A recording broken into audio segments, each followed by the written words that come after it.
Do I look like fucking Ravine? Yeah, come on down here, you little bastard. I'll fucking Ravine you.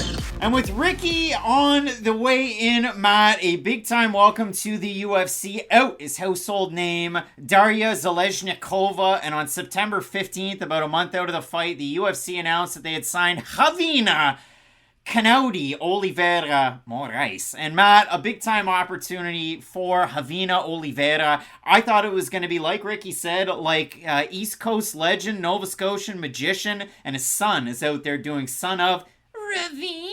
I thought it was going to be with an R, but it's more pronounced like that Portuguese H. Our school cop was in a Trailer Park Boys movie, so shout out to that guy. Cool stuff right there. But Matt, for Ravena Oliveira, I went back and I watched her fights, and if I can make more Canadian references, look, she's aggressive. I threw up the Toronto Blue Jays hats out there. I figured this is going to be a Canadian episode if I can make it. Ravena Oliveira fights like Billy Talent's biggest song in my mind. There's nothing to lose when no one knows your name, because Oliveira's fought cans on the Brazilian region scene. She's fought some of the worst women you've ever seen out there. So she's 7-1-1 in 9 fights. 9 different promotions among those 9 fights. Combined opponent record 9-8. 5 of them debuts. 2 of them fighters who were 0-1. And her last fight was against her best opponent, who, again, in Simone De Silva, 8-5 in MMA. But then you click on De Silva's Tapology page, and I hope you did. She's lost 20 fights in a row since 2019. That's a lot of fights. Between boxing and MMA. Names on the boxing ledger: Amanda Serrano and Chris Cyborg. Kind of wild there. Names in the MMA column: Dakota Ditchdeva and Karine Silva, who's in the UFC. So some big names, but again, you're not fighting anybody who's very good. And for Ravena Oliveira, having not fought anybody who's very good, we said the exact same thing about the Thai Panther, Tainara Lisboa. And coming in this weekend, the Thai Panther, it's Tainara Lisboa, the former 2-time world Muay Thai champion. Outside of the top 15 in this women's division, there's only 10 active fighters competing at women's bantamweight. I mean, already, Chelsea Chandler wins 1 fight against Yulia Stoliarenko. Here's your number. Norma Dumont doesn't even fight in the division. You're still ranked. You get a talking number. about the heavyweight division. There's guys who are going to be ranked, guys who are currently ranked, and then there's a pool. There's a pool of Josh Parisian. The Taffas are in that pool. Parker Porter was in that pool, but he's slowly climbing up. Bantamweight is in a very similar position. You look at somebody like Tainara Lisboa, and if you just go over to her Topology page and you go all the way to the bottom, you're going to see a Muay Thai fight against Valentina Shevchenko in 2010. And if you're, happy with that, then you just don't go any further. But if you're not, and you're a little bit of an internet sleuth, you can go over to YouTube, you can watch that fight. Shevchenko drops her with a nice combination, nice 1-2. She stuns her with like a front kick to the face, which was pretty cool. Or I guess it was a side kick to the face, and then Lisboa had to fix her top at the same time. It was one of those kicks that just transcended body parts. But when you look at it overall for Tainara Lisboa, she loses that fight to Shevchenko. She still is a 2-time world champ at Muay Thai. She goes on to take on one Norma Dumont in her UFC debut, who I already mentioned, and in that fight, she doesn't get the win, but since then, she's beaten fighters. And she's beaten fighters. And do they have good records, though, or good levels of experience? No, so for Tainara Lisboa, she has 5 wins and 2 losses, and out of those 5 wins, the combined opponent record is 3-6.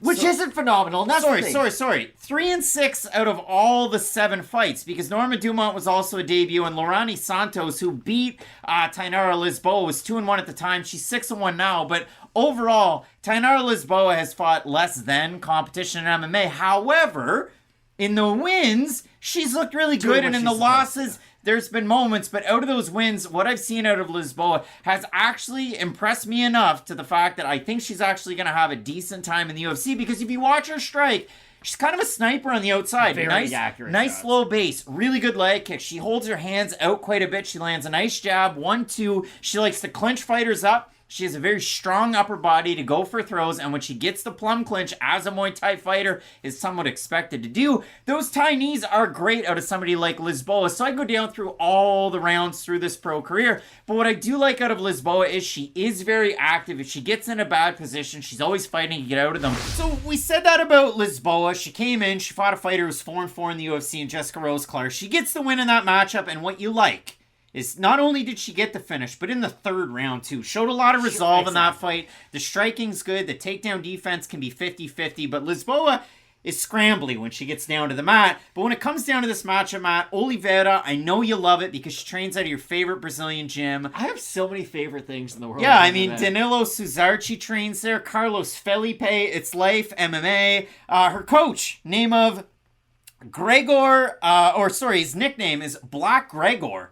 Black Gregor. It's Edilson Teixeira. I don't know if he likes Conor McGregor or if he likes Gregor from What We Do in the Shadows, but it's Black Gregor. Show. Black Gregor? It's so weird. A guy whose own record is padded to the end of time. Losses to Luan Lacerda and alleged bad guy Hussein Ashkabov for her coach. This is the weird thing about this matchup, and I'm glad you bring it up. We both, and I think rightfully so, questioned just how the skill set of Lisboa was going to transfer at the UFC level. Right? Now, I picked her as an underdog at the start of the week. She ended up as a slight favorite before the fight. She won the fight. But I still think it's fair, though. Like, I know Jessica Rose Clark, again, I just got done talking about this with Terrance McKinney. McKinney was much more hyped than Jessica Rose Clark.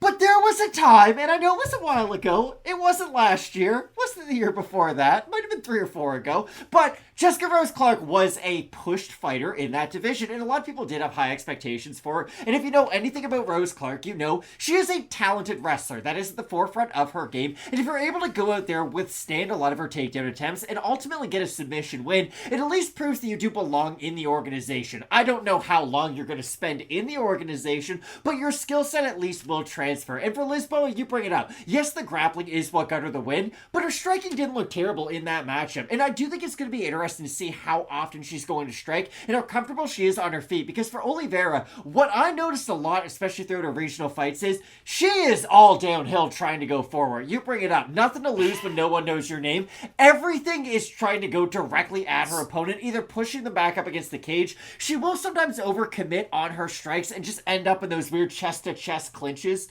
Sometimes it happens a lot, actually. Ravena Oliveira fights. Okay, so there's 3 debuts on this card. Brendon Marotte, who I put as a style hybrid. He can eat a shot. His wrestling defense is not the greatest, but he's squirrely. He's 8-1. Then you look at a fighter in Melissa Dixon, who was supposed to fight for an Heiress title, missed weight in that one. She gets hit quite a bit. She has a good chin, we know that. And when she gets the fight down in the match, she's good on top. Ravena Oliveira, 7-1-1. Against a paltry level of competition. And what is she doing in all of her fights that you can go back and watch? And again, for Olivera, the fight tape, not the easiest to find, but against... I was on Facebook. It was against a rabbit hole. Simone de Silva, she had a lot of success. That was a fight where, and this was her last fight, and it just happened a little over a month ago, Olivera looked a little bit more reserved. She's got a really good 1-2. She's got a lot of pop on her like right cross that she'll throw.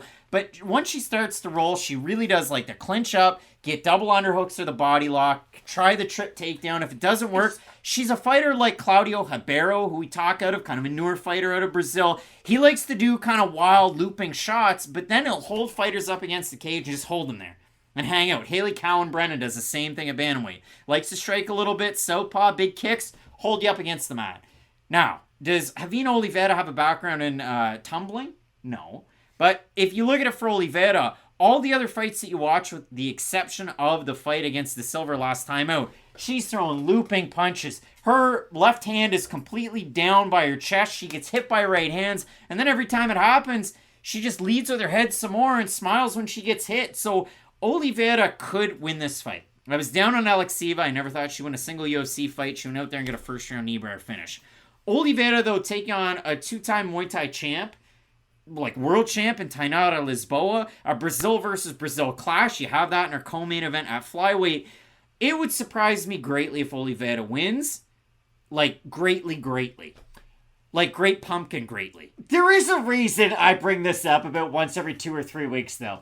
I didn't think Chaos Williams is going to be very good in the UFC, like at all, if I'm being completely honest. Like, he's really surprised me throughout his run, just because the level of competition was awful on his way to the organization. But to his credit, now, to be fair, he does have ungodly power that I don't think Olivera possesses.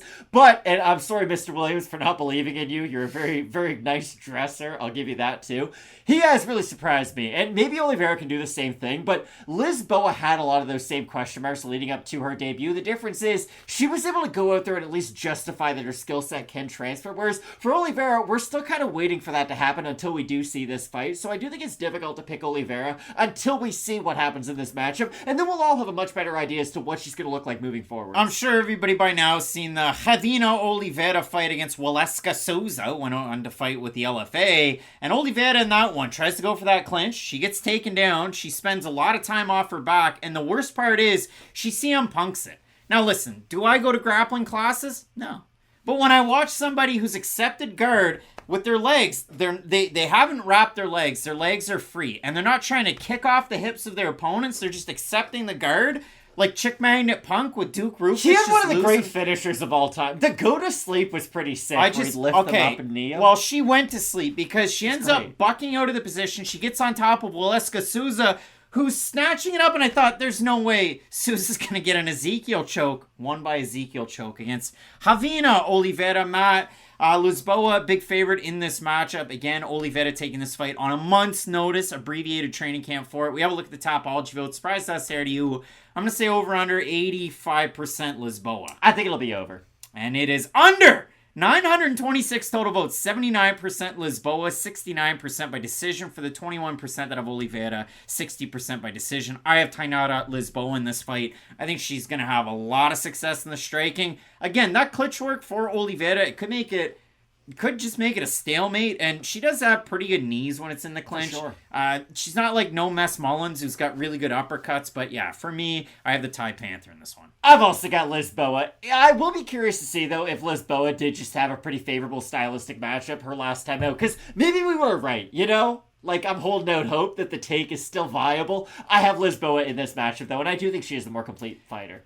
Both of us going with Thai Panther, Tainara Lisboa to get the win over Kenoudy, Ravena Oliveira. Matt, some big-time fights in this card. We touched on some of them, but Yusuff taking on Barboza in the main event is one that you can't miss. Keep it locked in with Fight Night Picks, we always say. Let's get into it.